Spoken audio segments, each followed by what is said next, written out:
You are listening to Eastman's Flycast, an adventure fly fishing specific podcast covering travel, tactics, and next level insight. Now your host, Brian Barney. Hey, what's happening, guys? Got a brand new Eastman's Flycast for you. So on today's episode, I have on Luke Washington. Luke interned for Eastman's for a while and then got a full-time position there. He's a great kid. He's the new generation of fly fishermen. Absolutely loves it. He's got a brand new boat. He teams up with Todd Helms quite a bit. Those guys fish a bunch. In fact, might be heading over this way here this next weekend. So, man, he's just a great kid that's got a great perspective on fly fishing, and it made for a fascinating conversation. So, we'll get right into it on Flycast. Man, it's been busy around here just putting in work. Got over to the Big Hole and got some good dry fly fishing over there on salmon flies.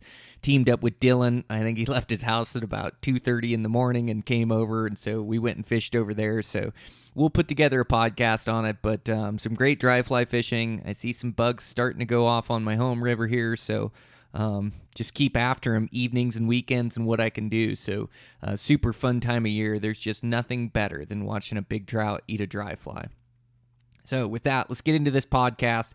Luke Washington from the Eastman's office over there. Eastman's Flycast. I'm your host, Brian Barney. Here we go. Okay, I'm live here. I've got Luke Washington from the Eastman's office.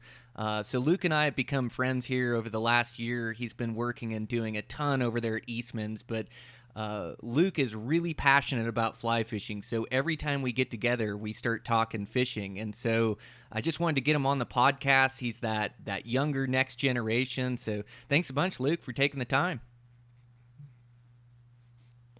Yeah, absolutely. Thanks for having me. It's a blessing to be on.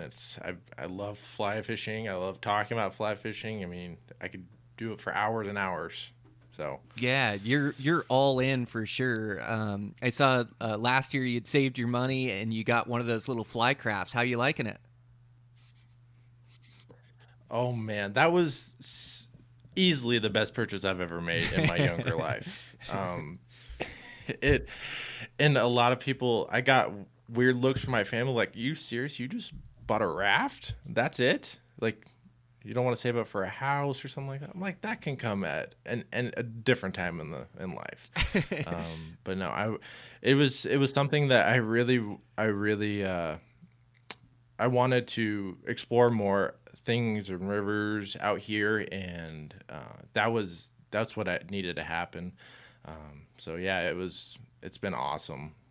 Dude, that's so cool. They build such a good craft. Like, I run a drift boat, but I'd be lying if I said I didn't look on the website and price them out. And then I've also fished out of them quite a bit too. So they're just such a cool craft. They're built like durable, but they sit like really low to the water in and through there. And so they're really low, they're long, and they're skinny. They're super maneuverable, so you can get them down really small systems, but they'll still handle big water. So they're just such a cool, versatile craft, you know? So I think you made a great purchase, and especially for where you're at in Wyoming. Some of those smaller systems out there, you can just get down them and maneuver them around everything, and they'll do whitewater. Just a great craft. Yeah, absolutely. Last summer we took it down some class 3 water, and I was kind of not gonna lie, there was pucker factor there because I just didn't know what was gonna happen. And man, it handled it so well, and I knew that then and there it was exactly what I wanted for something around here, because we don't have like big rivers like the Madison, which you have, and I mean it'll do that kind of stuff, but I needed something I could take down the North Fork and things that, smaller systems, maneuvering around those big rock infested garden that the North Fork is.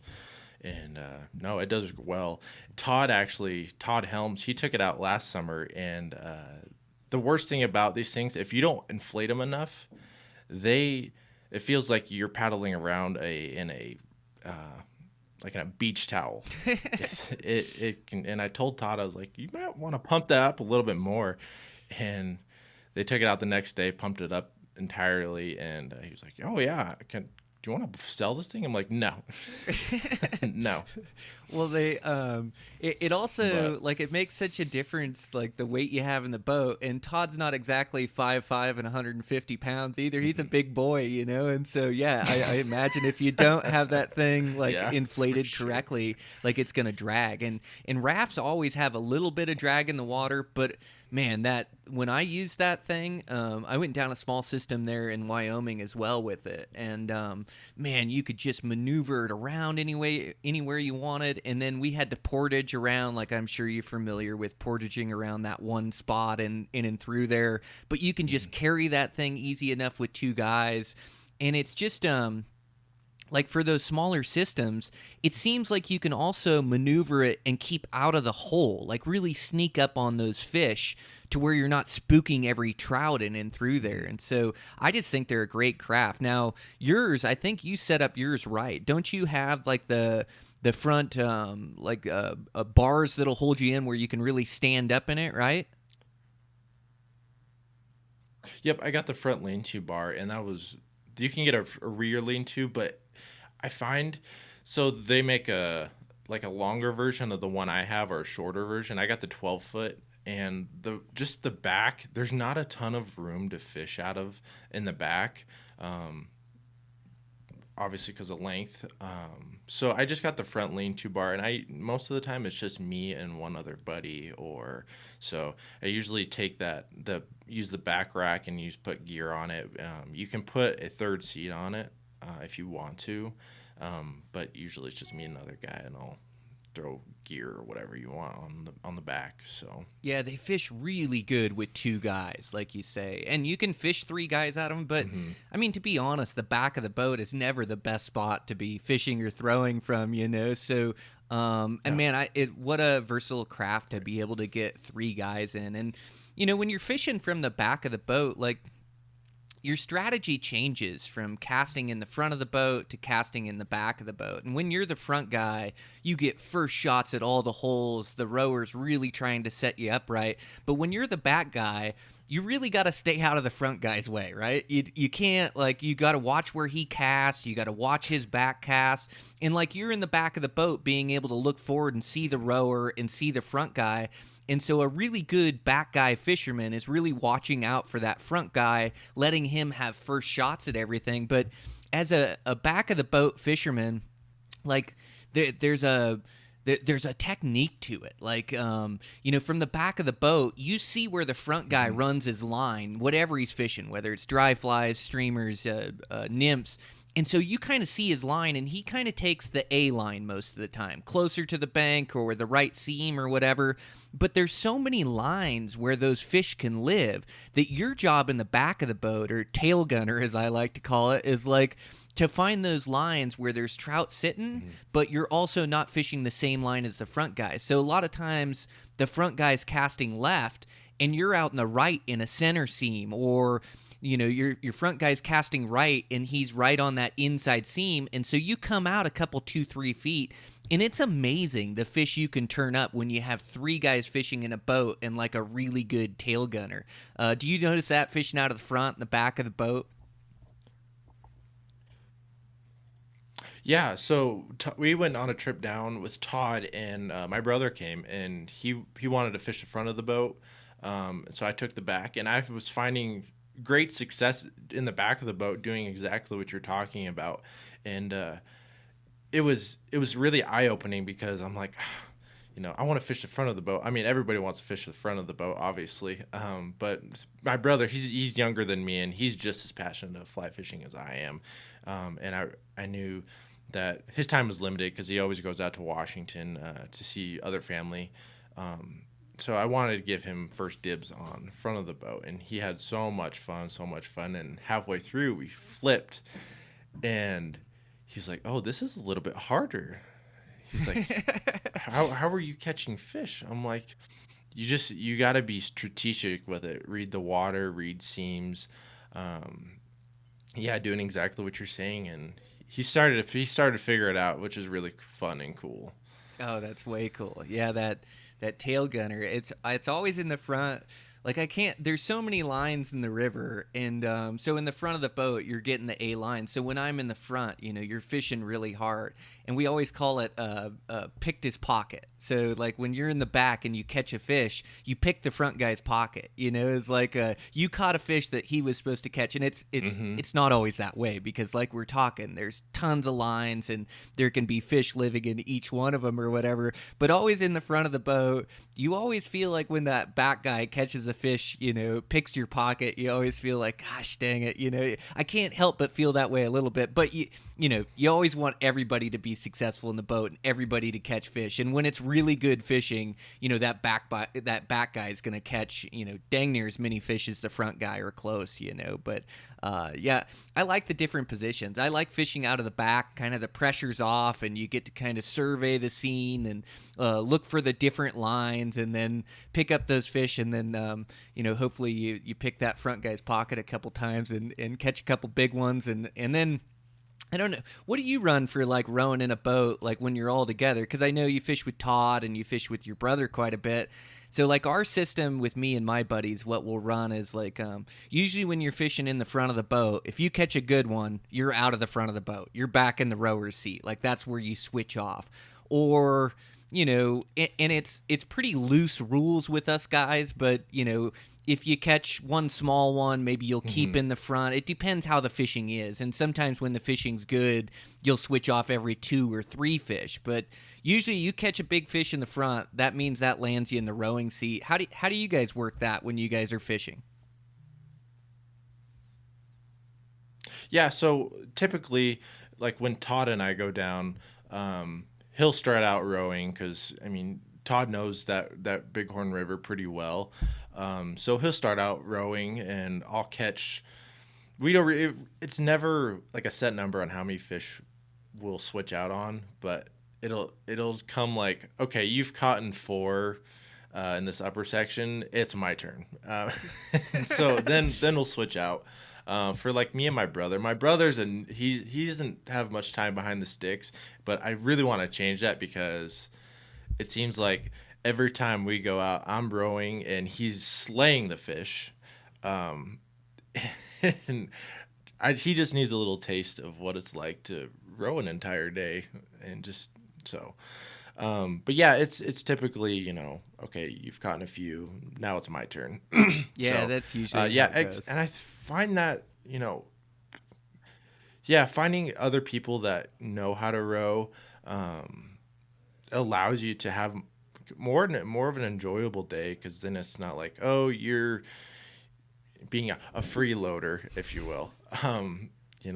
So picking your friends that can row and still fish at the same time, knowing if they know how to fish, it can be a game changer.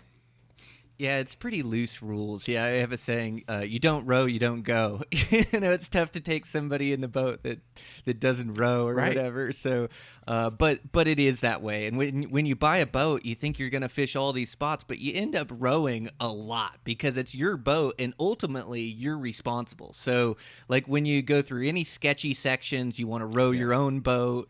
And then too, you get new fishermen like your brother in the boat. You want to give them a positive experience, and really, it is fun to be in the rower seat and row guys into it. And just like the Madison, like I know it so well that it's tough to hand over the sticks because we'll probably catch more, if I row the lines and put the guy in front in the spots. But like you say, that all comes to a head once he lands 3 or 4, it's red hot fishing. I don't care if he's never rowed a boat. He's getting behind the rower seat and I'm casting a little bit, So, they're pretty loose rules, and also, like I'll get my buddy Dylan down and he fishes a ton and catches a bunch of big fish, and we'll definitely switch. It's more like a 50-50, but down here, like when salmon flies come off, he's never really hit the hatch and got him good. So, I want to make sure that he has a good trip and catches a few off a dry fly. So I'll take a little bit more of the brunt of the rowing, when we're fishing salmon flies, to make sure that he catches some good fish and gets some good action. But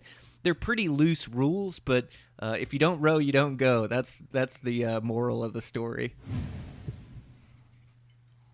Yeah, for sure. And what I typically like to do, if I'm fishing with a guy that hasn't rode much, if not at all, I'll take them like down a stretch that I know that we could get out and like wet wade, so I can still have a crack at a good run that I know. So I mean, there's still good fishing between the two of us. So that's typically what I'll do if I'm fishing with a guy that doesn't have much time behind the sticks. So. Oh, that's a good point, Luke. Yeah, you're spot on. I forgot all about that. Yeah, I'll run that a lot of times where I'll fish somebody down, and just depends how the fishing is, but a lot of times that wade fishing or stopping at those good holes can be so productive. And so you're right.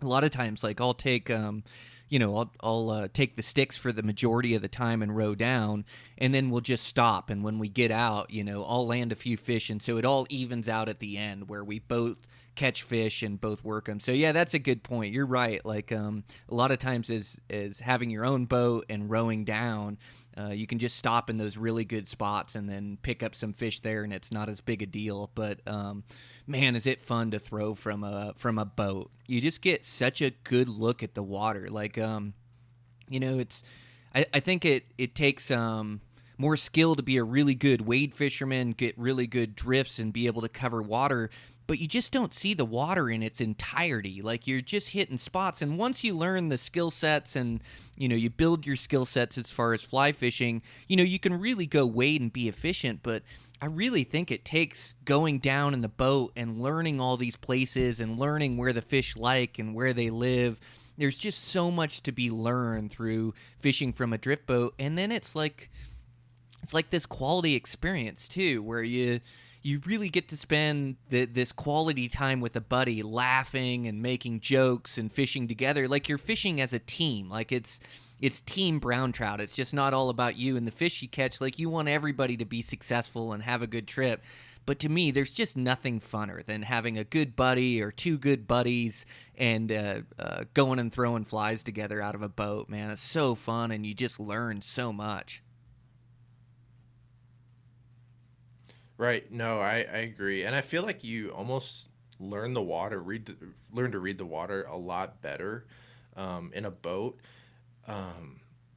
It's really interesting. You start to see pockets that you don't see, that typically you may not see from ashore or when you're wet wading, and you're just hitting different holes that guys just don't hit, while at the same time having a quality experience and a beautiful. We live out west, and we're so spoiled with the views and the experiences that are, we have all access to, obviously, to guys that have boats. But no, I think I sometimes feel like I take it for granted, all the things that we can do out west, between fishing, hunting, you name it, we can do it. There's nothing like it. Oh, we all do. It's like human nature too, to take it for granted. Like you try to appreciate it. You try to really appreciate the views and going out fishing. But yeah, you think of this like fly fishing out west. And there's guys that dream of coming out here and being able to fish. And even you start looking at these wealthy guys and that make millions of dollars, and they love to fly fish. And so they'll book these trips with a guide and come out, but how much are they really fishing? They may get a week break from their work, or at most they're fishing, 30 days in a season, just because they're so busy, and they have to pay really good money, and then they go out with these guides and go. And like I say, we all lead different lives, but to live out west and to be able to hit these rivers, for a fishing license, and then to be able to get all the days we get in, and we're all so busy with work and everything we got going, but I know I get way more than 30 days a year fly fishing, and I get to fly fish with some of the best guys out there and learn from them and go down and see these systems. So you're right. We are so fortunate to live out west and be able to take advantage, and even not being a wealthy guy, just being a fly fisherman across the other 40 states that are out there. And there's great fly fishing in other states, don't get me wrong, and it's about enjoying what's right around you. But they dream of taking a week-long trip out here and being able to hit these rivers. And it's just right at our fingertips every day. I know last weekend I was chasing the salmon fly hatch. I was over off the Big Hole. Man, I just love that river. That river, it's like our runoffs are different than you. You kind of get mudded up, and you kind of get to where you can't fish any rivers out there close to you. But out here, they kind of they mud up and they clear up at different times, and so there's always a river to fish. There's always a section to fish, no matter if it's runoff or what it is. But in the Big Hole, the runoff was going, and in the Big Hole, it runs like tea-colored in runoff. So it looks like you're fishing in Lipton iced tea when you're out there. It's got like kind of this, it's from the minerals, or it looks like this kind of rust color or whatever. And then, to fish the runoff is really fun because the water gets high and it pushes into all these willows and all these sticks, and the water comes up and it gets really technical because the flow is so heavy in the center of the river that it also pushes the fish to the bank lines, into these pockets and into these seams and under these willows. And so throwing a salmon fly on the Big Hole River when it's high like that, man, there's just nothing better. It's the most technical river of trying to get your cast under these willows and under these sticks and get your drifts down and through there. And then when they eat it, it's just magical. But this week it is like, I'd love to tell you that we absolutely killed him, but we didn't. It's fly fishing. You have to go and you have to strike out and learn from it, And so like usually these dates would be perfect for salmon flies. But this year, it seems like everything in the mountains and the rivers is about 2 weeks behind, and same thing there. Like, it should be going off for salmon flies. And, it made the hour-and-a-half drive over, and then we did a big long day float. I think it was over there at like 6 in the morning we put on, and then all day long did like a giant section of it or whatever. But the bugs just aren't there yet. Like, the water temperature has to be right, and all these conditions have to be right. And even though, June 7th or whatever the date I was over there, even though that should be really good fishing, there's no guarantees. And so we went over there, I think I saw one shuck all day long. I didn't see a live bug, but to be able to throw that dry fly in there in that technical river is a dream. And we did get maybe 6 or 7 eats. And I don't think we got eats because they had seen that dry fly. I think the trout just also know it's that time of year where they should be seeing them, and so, or maybe even reactions, it's just coming by them and it's a big meal. So we did get a handful of eats. My buddy caught a nice brown, and but it really shut off about 11 o'clock or so. And we threw it and didn't get a take the rest of the day on that thing, But I did catch one on a streamer. But you're right, like you take it for granted. But to be able to live out west and fish these systems, whenever we have a free afternoon, free day, free weekend, man, it's just magic. It's so fun. So I know you guys got some really good fishing coming up. You talked about that bighorn and fishing it. Todd knows that river so well. Man, that thing is just magic down there. I got to get down there and fish it with you guys, but that sure is a fun system to fish down there, isn't it? Oh yeah, I mean, I never when I first started working here, Todd used to rant and rave about the bighorn, and I'm like, what's up with the deal with? What's the deal with the bighorn? It can't be that special. He's like, let me take you. I'm not kidding. I caught the biggest rainbow I've ever laid eyes on. It was a whale for rainbow. It was so much fun, and that was the only fish that I caught all day long. It was really, really hot, and we were fishing beta nymphs. Yeah, it was so much fun.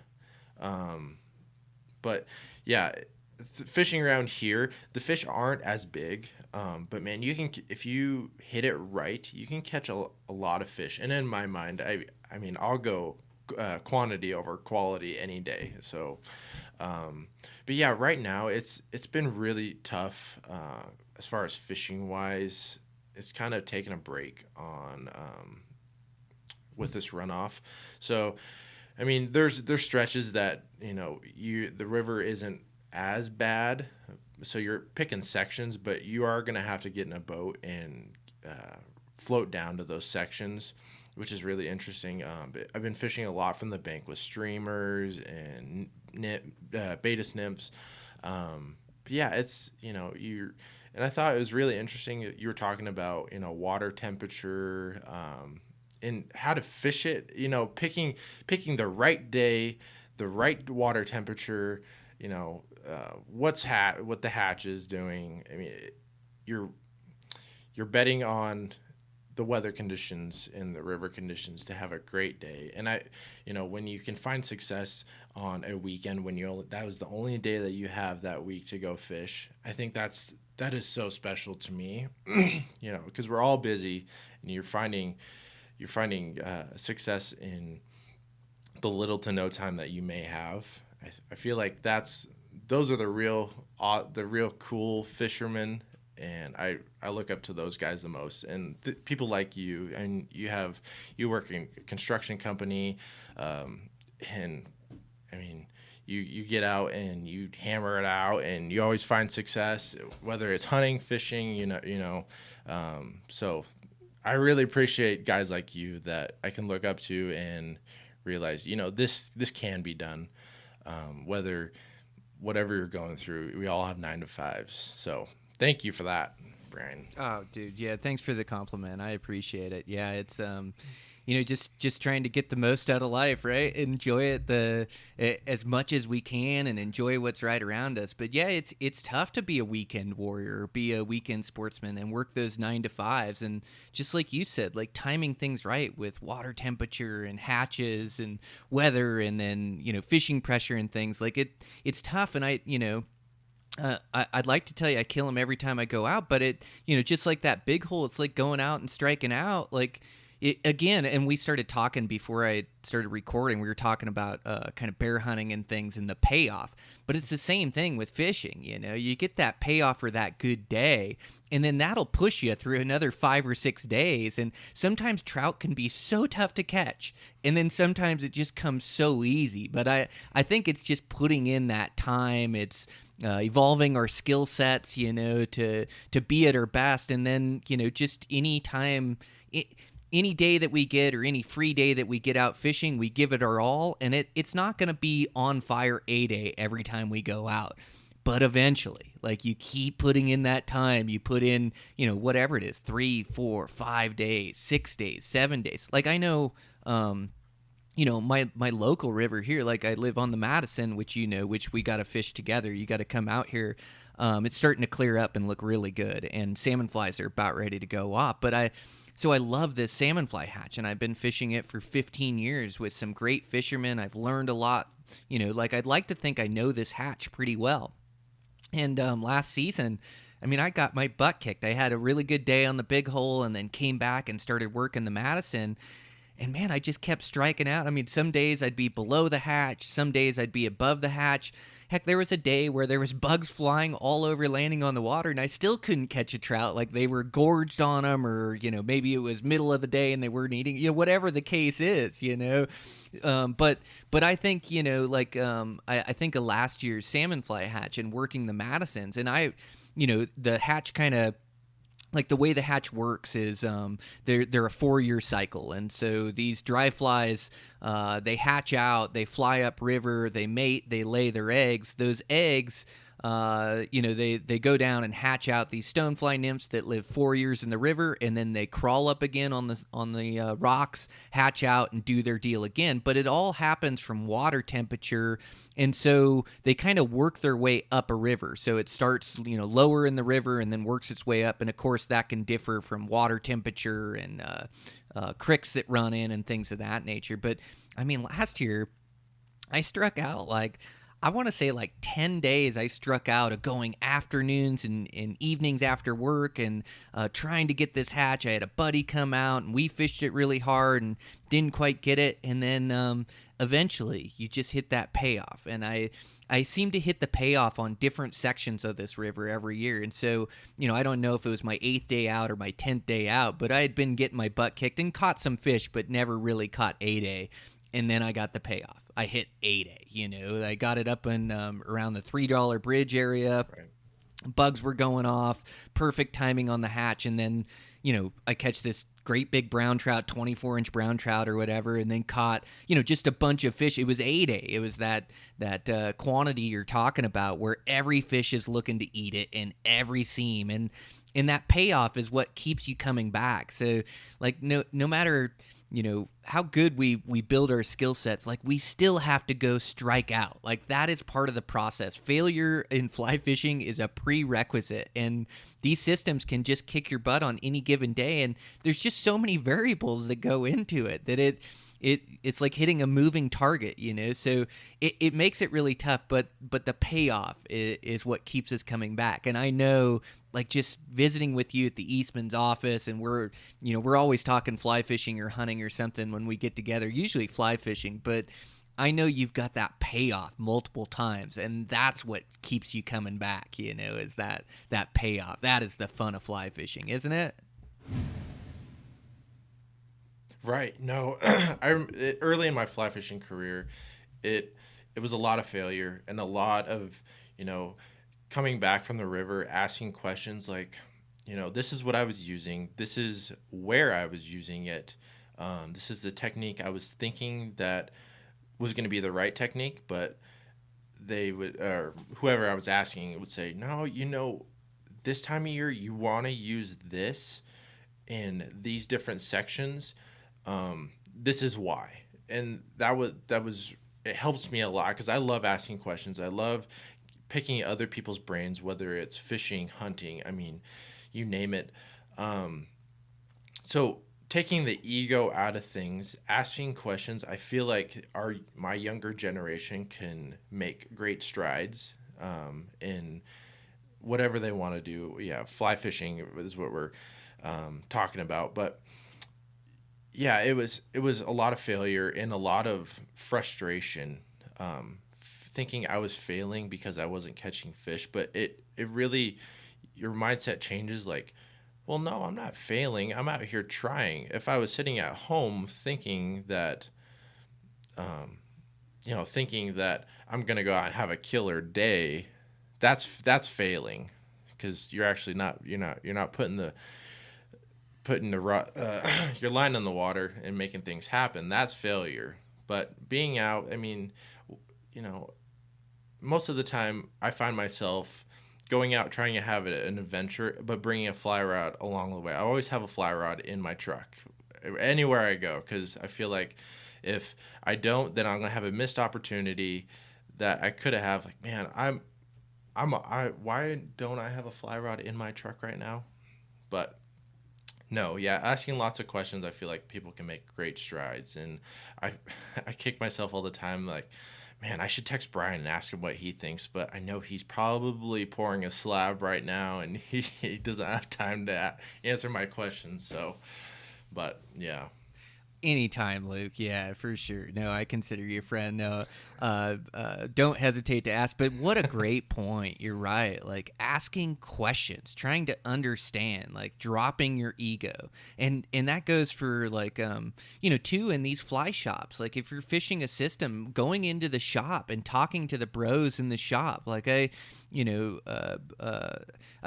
that. Like, in my home shops and when I'm traveling, just to go in and go rap with those guys and talk. Like, they will give you good information. It's like most of the time they're not trying to hide it from you. They're trying to share the information so you have a good day of fly fishing. So you bring up a great point, like asking questions and talking to other experienced fishermen, and also dropping the ego and go, hey, this is what I was doing, this is what I was using, and being willing to get the answer of, hey, no, that's not the way to do it. You weren't doing it right, and being able to accept that and then grow from it, man. I think that's a great point. And like, I was fishing with my buddy Willie the other day, and Willie is so nice. He talks to everybody. Like, he talks to people at the boat ramp. He's always got a smile. There's no ego involved at all. But every boat we went by, he had like a question. Like, he was gaining knowledge from these boats that were going by, and he would also he would share knowledge. Like, he wasn't hiding what we were catching them on or how many we had caught. And he wasn't asking, specific questions or grilling these guys. But we'd go by a boat and, we'd kind of see what they were fishing, nymphs or dry flies or whatever. And he'd go, oh, you guys getting them today? Just this simple question he'd throw out there. And then those guys would say, oh, yeah, we got a couple, or we got this. And Willie'd say, yeah, we got a couple to come up this morning, and then shut off. but the knowledge that we gained just from like Willie being this super nice, genuine guy and talking to all these boats that we'd pass as we go down, we finished up the drift not only having our own knowledge on the system, but now, talking to 10 boats as we went by and kind of knowing how they're fishing. And not everybody's gonna share everything with you, and some guys are gonna hide intel or take it the wrong way or whatever, but he's just a nice guy. But that's part of the way he learns. And so I just think you bring up such a good point with like asking questions and sharing and talking to guys and smile. Like we're all out there trying to do the same thing, so man, it's just such a great point. Yeah, and I feel like you get a lot of the, the wave, how things going down on the Bighorn. A lot of guides go down there because obviously the size of fish down there, guys are paying for guided trips down there. You get a lot of how things going, or what are you using? Oh, we're using this, and that'll be the end of it. But I feel like as you get closer to up here towards Powell, fishing the Shoshone, the North Fork, I mean, we're all DIYers weekend warriors trying to get after it, and it almost feels like a big team going down the river, which is it's so much fun, and that's why I love fishing up here. That's why I got the Flycraft. But no, yeah, you bring up a good point on just knowing, doing what you can, control the controllables, asking questions, knowing right from wrong. I mean, there's things that you shouldn't do, there's things you should do, and just combining all of that, and you can have a great day, wherever you are. Having the principles of fly fishing, knowing, when you shouldn't be fishing and when you should be fishing, So yeah, you break a good point. Everybody's trying to do the same thing. We're all trying to catch fish. I mean, it's such a simple thing, that it's funny when guys get worked up about it. How many fish did you catch? Oh, I caught 5. Well, I caught 11. Well, that's cool. I mean, what were you using? Oh, we were using this. I'm like, no, that's not what I was asking. I mean, you're done fishing. It's 11 o'clock at night. Tomorrow's going to be a different day, I'm just, I just like having a conversation rather than, I'm not trying to pick your spots. You know what I mean? Yeah, it is a fine line. Sometimes, and we all have different personalities, and some guys can take offense to some of the questions or something like that, and so like it is a fine line that you have to walk. And so I like the general question, like Willie was asking, oh, how you guys doing, and then they can kind of pick their answer from there. But you can overstep your bounds too. Like you don't want to walk up to somebody's boat and look at their fly that's tied onto their rod, or you also, like, at least with me, right, it's like a little bit sensitive. And I have some of these buddies. Like I've got a really good buddy that I won't mention by name, but he's the old school. Like he does not want to share information. He's fished hundreds of days, tens of years to know what they're eating and know how they're doing. And there's so much pressure out on the river that he doesn't want to share information. He wants to hold it close to his chest, and I get that too. I fish with him, and he's maybe a little too far that way, where he doesn't want to talk to anybody at the fly shop. He doesn't want to talk to anybody at the boat ramps. He does, and I don't, you don't want to be that way as well. Like it's a fine line, but he's really secretive and holds his knowledge close to his chest, and I can't say that I blame him, because it does take so many years and so many days on the water to gain this knowledge that he doesn't want to give it away for free to somebody, and so I get that. But you can still be nice to everybody you talk to, and you don't got to give away, it's the same thing with fishing.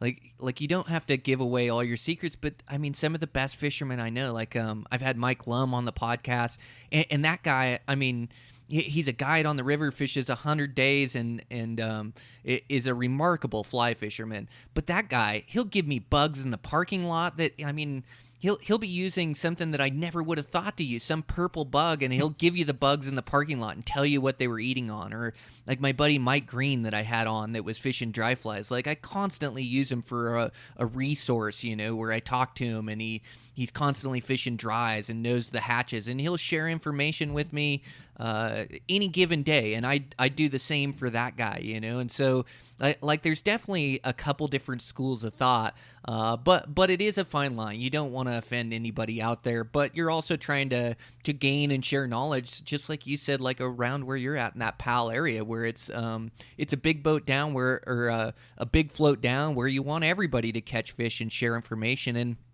it's like when you get that information from other boats or other people, it's like then you don't just have the knowledge of your boat and what you were using and what was working. You start to get this broader knowledge base, you know, of guys from the bank line and guys from different boats. And, you know, you may not get 100% the truth every time, but, you know, like you just get like this broader knowledge base of the river and what's working. And I think that's hugely beneficial to the next day you're out or the next week you're out. And like you say, you're not trying to steal information or somebody's spots or what they're doing or how they're doing. You're just trying to broaden that knowledge base. And I think that's so important on the river. And I think it's a huge asset. And, you know, I'm always nice to guys on the river, but I could definitely be better at that as well. And something that I could do better, just talking to guys and being nice on the river and broadening my knowledge base. I think it would help. Yeah, absolutely. And most of the time it's after the fact, you know, I struck out and I'm just like, what did I do wrong? What could I do better? And it's more reflection after the fact. If I do a long day on the river, and sometimes I'll go into the local fly shop and picking up some flies, and most of the time they'll ask you, you know, where you're headed. At least up here anyway. Say, oh, I'm just going to head up the North Fork. I'm going to float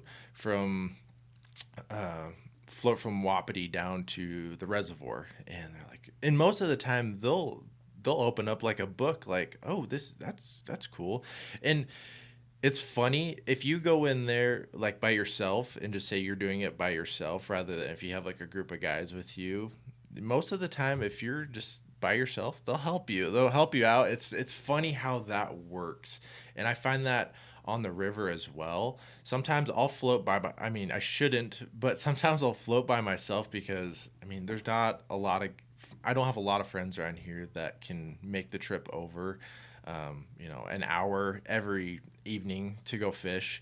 I mean, I can't get out every day, but yeah, it's really interesting. And sometimes I'll have friends text me and say, hey, you know, I was fishing this stretch of river over in the Clark's Fork, and this is what I was using. It's funny.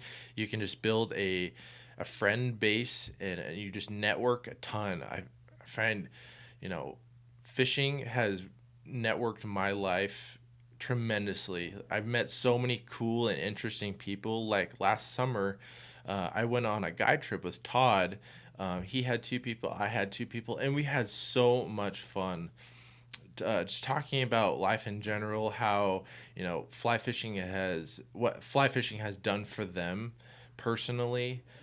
It's helped them in periods of their lives that, you know, they were going through something really, really hard.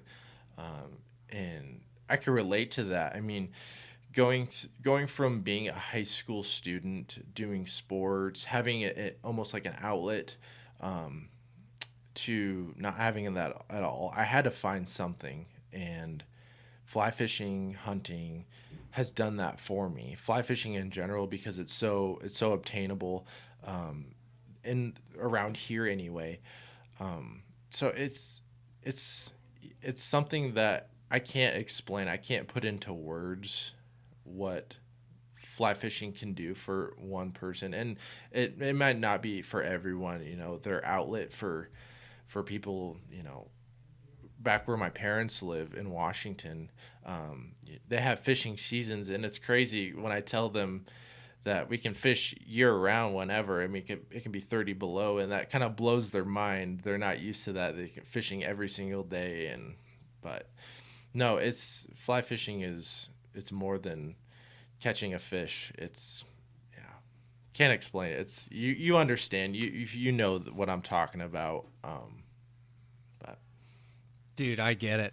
We're the lucky ones, right? We've been able to find our passion, something we truly love and love to spend time at, and it's like, while it's got its expenses, like your Flycraft or the rods or the bugs, or it's fairly inexpensive when you live out west, and it's to find something that you truly love and truly enjoy doing, and then, just like you said, like building this network of people and network of friends. And you want a really good buddy in life, find something that you're both passionate about, and you're going to become really good friends. You're going to talk about it, you're going to think about it, you're going to go together, you're going to laugh together, and then you're going to be able to look back on these positive experiences. And whether that's striking out or getting them good or whatever the case is, like, you just build these meaningful relationships. So, man, we are absolutely the lucky ones that we found what we love to do, and two, that it's like this never-ending growth. Like, the learning curve of fly fishing, like, we're just constantly learning, and it's always changing. And I think if you caught 100 fish every day you went out, it'd stop being fun. I wouldn't love it so much. Like, part of the fun of it is getting your butt kicked and thinking about it and talking to guys and theorizing. And, like, I know, every time I get together with Guy Eastman, we're always talking about, he loves to fish for big ones like I do, and so, we're constantly talking about it and chatting about it. And a lot of our relationship is built around fly fishing. And a lot of the relationships I have in life are built around these passions of fly fishing and around bow hunting, and I've just met some of the best people on planet Earth, and so, dude, I'm with you. It's like, we're the lucky ones to find what we love to do, to live where we live, and then to be able to spend so much time on these rivers and in these mountains. And it's the other part of it too, it's like, when you're immersed in something, like, you were talking about everything I've got going on, and likewise with everything you've got going on. You keep so busy helping me with the podcast and helping with Eastmans, and you're really becoming an integral part of the team over there. And so, you're busy with those kind of things, but your mind's always racing and always thinking of, oh, this happened at work, or, oh, I need to get this done.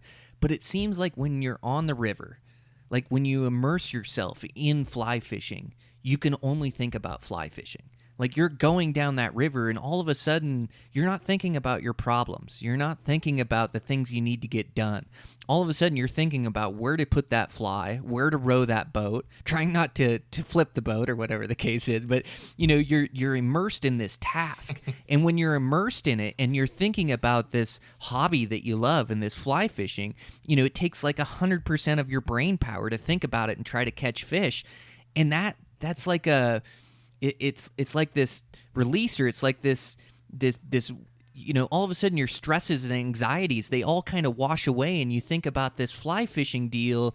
You're immersed in that task, and it really washes the stress away from me. Like, it's, to go fishing and to come home, I feel different after fly fishing, that I've just been thinking about catching this brown trout. And in life today, with, thinking about money and family and what you need to get done and work, and like, we need these releases, the stress releases, and there's nothing that makes me feel better than a day on the water. It is just pure 100% fun. And so, like, I think that's one of the special things about fly fishing. And it's tough to put your thumb on, like you were saying, but that's definitely one of the things for me that I truly love about it. Yeah, and a lot of times, having the Flycraft, people just want to go for a ride. Like, I'll get questions all the time from friends like, "Hey, my aunt's in town.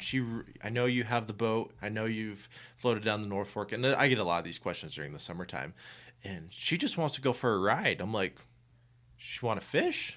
And she's like, "Well, she doesn't really know how to fish." I'm like, "Let's do it." I mean, if I can help anyone out and give them an experience that they may not think they can have, I'm gonna do it. I love seeing other people succeed. I love sharing experiences with others that they don't get every single day, and that's kind of the way I cope with feeling like I take advantage of things. And I love giving back to others. I love taking kids out fishing. I love taking friends out fishing. Just showing them something that they might not have ever seen before, like I've said. But yeah, it's something that can bring others together like nothing else. But yeah, it's special, very special. Yeah, well, and it gives those people like that experience of going down the North Fork for that gal. That's like a once in a lifetime experience, or maybe she'll do it again. But to be able to share that knowledge and experience and keep her safe going down the river, man, that's one of the special things. And it's it's like part of our responsibility with fly fishermen and all the guys that have helped us out and taken us along the way and shared knowledge is to pass that on. And I know. Passing it on to my kids and passing it on, and heck, I use it in the construction world too. And, in Montana, you got to be really careful that you're not guiding anybody, and so it's like going out with friends and there's no money exchange or anything like that. But, it's like clients that I'm building a house for, like I appreciate them having me build the house. And so it's like when they come up to Montana, it's like, hey, let's go fishing while you're up here. Let's take an afternoon and go drift down that river. And through that, we build I build really good relationships with the people that I build homes for, and friends, family, like the whole deal. It's just when you can do things together, like that's really good quality time. You go have an adventure together, and so, man, I'm with you. It's a cool deal. Well, dude, we got to get together and fish. You got to make a run over to the Madison. It's starting to clear up over here. Yeah, absolutely. I definitely want to make it over there and do some fishing this summer. I know we get so busy, but let's start a text chain and make sure that we get together. I know Todd usually runs out here a couple times a year. You'll have to jump in with him, and I got the boat out here, and so yeah, we got to go down the river. It'd be fun, man. Absolutely, I'm in, Brian. All right. Well, thanks again, Luke, for joining me on the podcast. I always really enjoy our conversation. So, yeah, glad that I could hit record and capture one of them. So, thanks, buddy. We'll keep in touch and talk soon. Yeah, for sure. Thanks, Brian. All right, guys, that's the podcast. Thanks again to Luke for taking the time, being on. He's that next generation of fly fishermen. He's got great insight into it, really enjoys it, and so it's just fun to have a in-depth conversation with him. Just been super busy here getting my work done and trying to fish when I can. Made it over to the Big Hole and then fished with the family on Sunday. Got a couple eats there, and so just nothing funner than tossing big dry flies in the summertime and catching these trout. And I just love like wet wading, not wearing my waders, and it's a little bit worrisome the low water year this year, the low snowpack, but yeah, fishing's good right now, and hopefully we just continue to get some rains and continue to feed these rivers with good water, so we can have a good summer here. But I really appreciate Luke being on. I appreciate you guys listening. Thanks for the support, and I'll check in with you guys here in a couple weeks.